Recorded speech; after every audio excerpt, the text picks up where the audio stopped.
Eddie, you can do better than this. You know that there's more to writing a good paragraph than just putting together a few related sentences. You could better read that chapter again on paragraphs in your text and then rewrite this composition.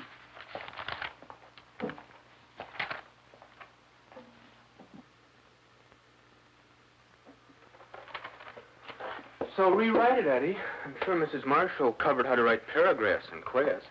Guess I wasn't paying much attention when she did. I'm not sure what to do. Well, here, look at what she says. I know paragraphs weak in unity, transitions poor, but I still don't know what to do. Would you like a little help? If you got the time, okay. Well, I could tell you what's wrong. But wait a minute. Let me just read the first paragraph to you. What are you doing? I'm looking for a photograph of Dad. There it is. This'll help you picture the sentences. Okay, go ahead. Camping with Dad. I've wanted to go camping with Dad as long as I can remember. That's the topic sentence. My older brother, Stan, was never interested in camping trips. Dad's business is sporting goods, so he has all the equipment needed for camping. During the past few years, Dad's sporting goods business kept him too busy to go.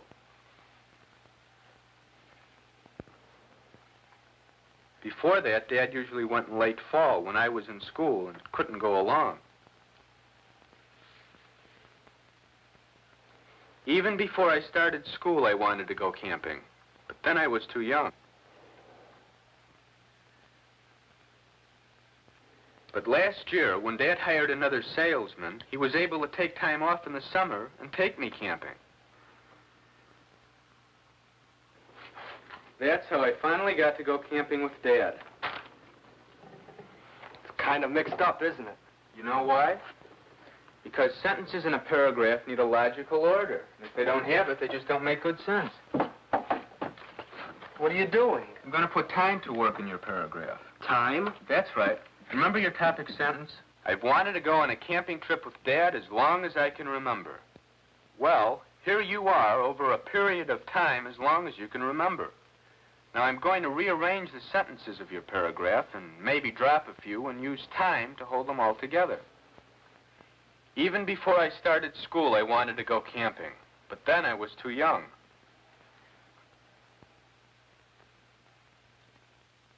Then, when I was old enough, Dad usually went in late fall when I was in school and couldn't go along.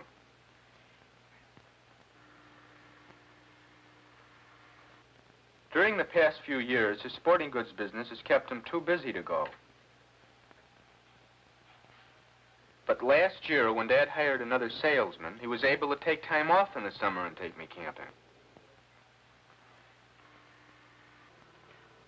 That was how I finally got to go camping with Dad. Now, do you see how time held those sentences together? I think so. There was a certain order in the way the sentences developed. I got a little older in each sentence. That's right. Time gave unity to the paragraph, and unity is what we're after. Of course, you don't always want to use time for unity. Let's try something else. Now, in this paragraph, you could try using space. Do you mean like outer space? No, I mean the location of the things you're writing about in your paragraph. For instance, you could write about the nearest things first and the farthest things last. Okay, I'll try it. Now, here's the topic sentence. We chose the ideal spot for camping.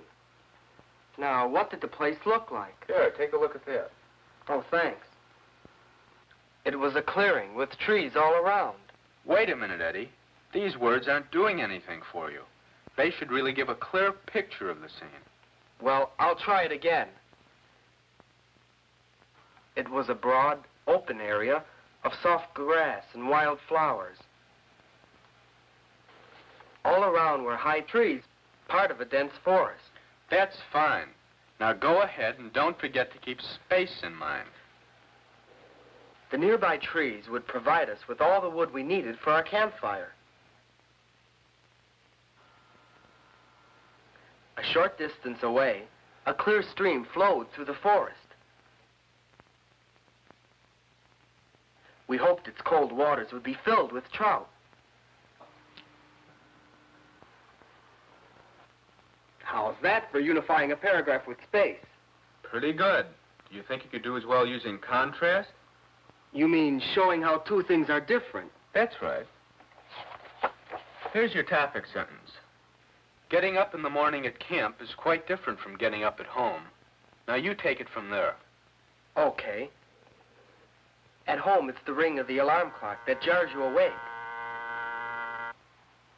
While at camp, your alarm clock is the sun, shining through the trees and the sound of birds chirping. The soft cotton rug you step onto at home becomes in camp a soft carpet of grass, wet with dew. At home, you have all the water you need, hot and cold. At camp, you have all the water you need, too, but it all seems to come from the North Pole. It's pretty good. But let's finish the contrast idea. Differences such as these make camping... You go ahead and take it. Make camping an exciting change from your usual way of life. That was pretty good, huh, Stan? That's pretty good, Eddie, yeah. You see, there are actually many ways to unify a paragraph, but you've got to pick out the one way which works out best for each of your paragraphs and gives it some variety, too. Thanks, Stan. Could I use the desk? Yeah, sure, go ahead. But wait a minute. Mrs. Marshall criticized unity, but what about transitions? Oh, that's right, transitions. You mean between paragraphs? That's right. You see, a good transition helps your reader follow you smoothly from one paragraph to the next. You want him to keep track of the big idea that you're trying to develop, and you want to hold his interest, too. I guess so. Here, let me see if I can find an example. Here's the ending of one of your paragraphs. So at last the trout was in our net. Now here's the first sentence of the next paragraph. Cooking outdoors is one of the joys of camping. You see, there's no clear relationship between the two paragraphs. But there should be. They're both about trout. Catching trout and cooking trout, see? Right. But why not let the reader know it, too? Let's use the word trout to carry the reader smoothly from one paragraph to the next. Like this. So at last the trout was in our net. We cooked the trout over an open fire. Or how about, after the trout was caught, we looked forward to cooking it? That's fine, too. Repeating key words or phrases or ideas is just one way of going smoothly from one paragraph to another. But you can't always repeat something, and sometimes you just don't want to. So what do you do? Ever heard this? Meanwhile, back at the ranch... Sure. Well, meanwhile is a word that can give you a transition from one paragraph to the next. There are lots of words and phrases like that.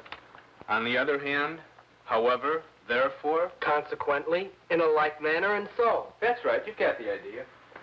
I'm going to reread the chapter Mrs. Marshall told me to. Then I think I'll be ready to rewrite. Well, if you remember to develop your paragraphs logically... I will now. And if you remember to use transitions for going smoothly from one paragraph to another, then you're on your way. And I don't want to forget time, space, or contrast. And there are many other Unity devices that are just as good. You'll probably find them all in your English book. Oh, sure. You pay a little better attention in class and you won't have all that trouble. You've got a point there. Now you get to work. And remember, writing good paragraphs isn't easy. It takes time and thought. But good paragraphs help you communicate with your reader. And after all, isn't that the purpose in writing? That's what Mrs. Marshall says. Thanks, Stan. I guess I'll do all right now.